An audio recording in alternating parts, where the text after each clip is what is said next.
Welcome back to News Across Nigeria, where we bring you up to speed with what's happening across the Nigerian Federation. Take the Southwest, for instance, now, where a joint committee of the National Assembly is in Ekiti State to visit Governor Ayo Fayose over the crisis at the Ekiti State House of Assembly. Now, the committee is set up to investigate the alleged invasion of the Ekiti State House of Assembly by men of the Department of State Security, the DSS. Committee members made stops at the State Police Command, the DSS office, and the House of Assembly complex before visiting the governor's office. Governor Ayo Fayose thanked the lawmakers for wading into the matter and urged them to ensure that justice is served. Basically, what we've come to do is to do some fact-finding, no more, no less.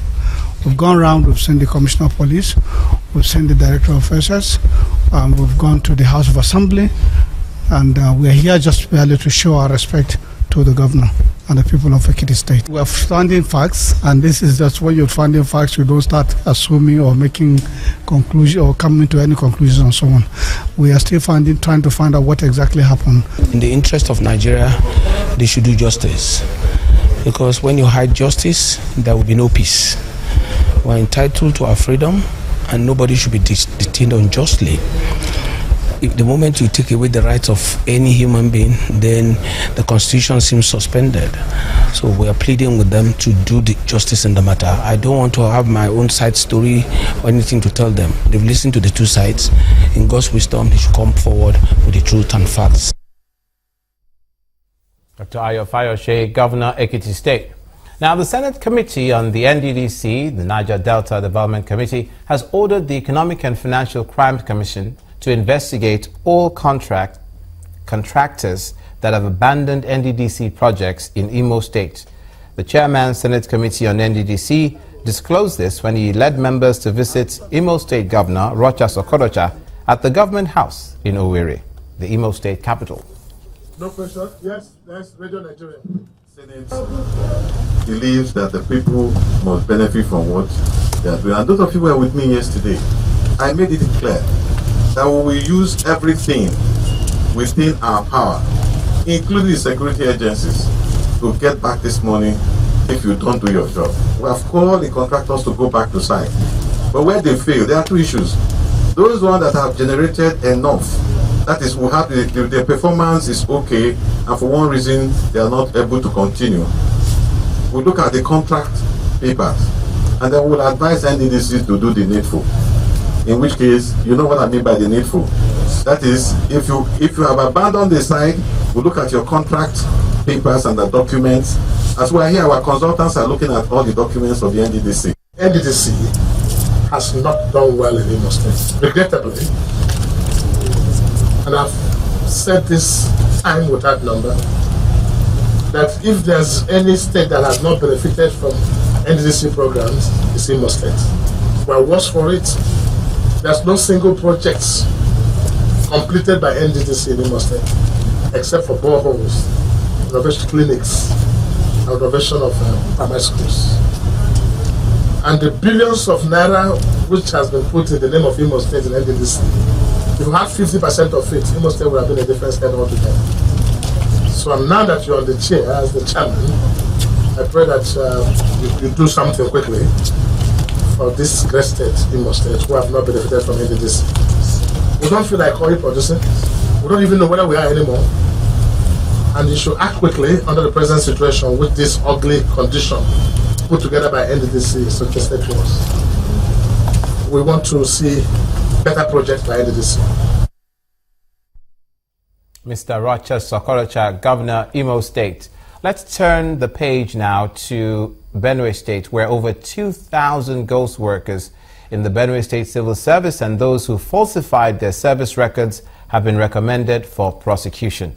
They were uncovered during the state's biometric staff audit report after the government discovered that over 2.4 billion naira was being diverted annually. Presenting the final report, project consultants assured the governor, Samuel Otom, that the new airtight EDAT database platform will stop the drain on the state's finances. This was the atmosphere in 2015 when Governor Samuel Ortom began the biometrics exercise to weed out ghost workers in the Benue State Civil Service. Now the results have come in and over 20,000 civil servants await their fate. Frayed nerves were calmed once the Commissioner of Finance walks in. Presenting the biometrics report to the governor, the consultant in charge of the project made startling revelations. A lot of people who were not supposed to be in civil service have been taken out, and those we have not seen, we have declared them ghost workers until we're proven otherwise. When we took over the database in September 2015, we had 20,220 people on the database, and at the end of the exercise, we have 17,962. The State Commissioner for Finance says the government will get legal backing to deal with those found culpable. We are going to look at the report and then screen it to be sure that nobody is unjustly punished, and after that all those who are culpable will be, the law will apply accordingly. Aside from exposing fraud in the system, the improved payroll will also save the state 2.4 billion naira annually. The need to save some of this expenditure that are coming into government as a result of ghost workers, as a result of one fraudulent practice or the other, as indicated in this report. The bloated civil service has now been reduced from over 21,000 to almost 18,000. Now to Imo State again, where the upgrade of the Imo State College of Science, Health Science and Technology has received a nod from the federal government. That's the good news. It now boasts of a provisional accreditation to be amongst tertiary institutions regulated by the National Board for Technical Education, while entry will be regulated by the Joint Admission Matriculations Board. The other piece of good news is that students of the college now have a chance to participate in the National Youth Service Corps program.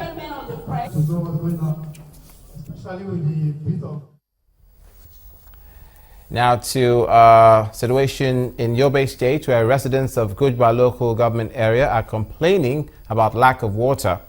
Besides the scarcity of water, the residents who are returning to their homes after being displaced by Boko Haram are also faced with the problem of general decay of infrastructure.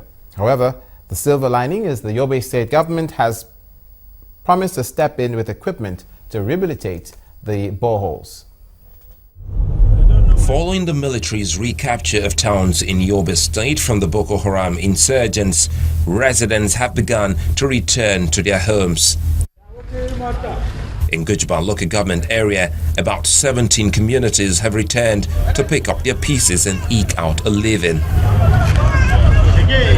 While some have set up businesses for themselves, others continue to count their losses. It's not easy for residents here. They're faced with various challenges such as shortage of potable water, healthcare facilities, good roads, schools, among others. Relief have come their way with the delivery of this water drilling equipment to rehabilitate boreholes vandalized during the crisis. Those communities who have returned to their various communities will get something to, at least water to drink.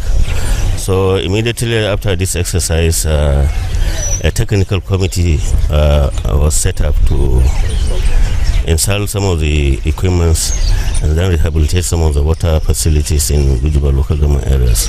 These are the part of the materials recently procured, and any moment from now the committee will see into action to see that the boreholes are rehabilitated in good time. Maximum of 10 days, I think, the 16 boreholes will be rehabilitated and put into use. For the residents, it's a welcome development, but they still have more requests. We wanted to call on the military authorities to open up this Damaturu road, because once there is a movement of people in that area, it will enhance movement of people and encourage more people to go back to their villages.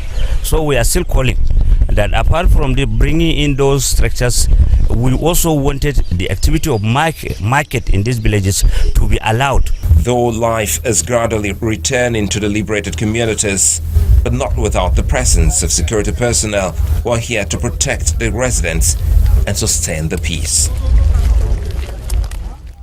And that's where we close the chapter for this edition of News Across Nigeria. Many thanks for watching. I'm Olumide Macaulay.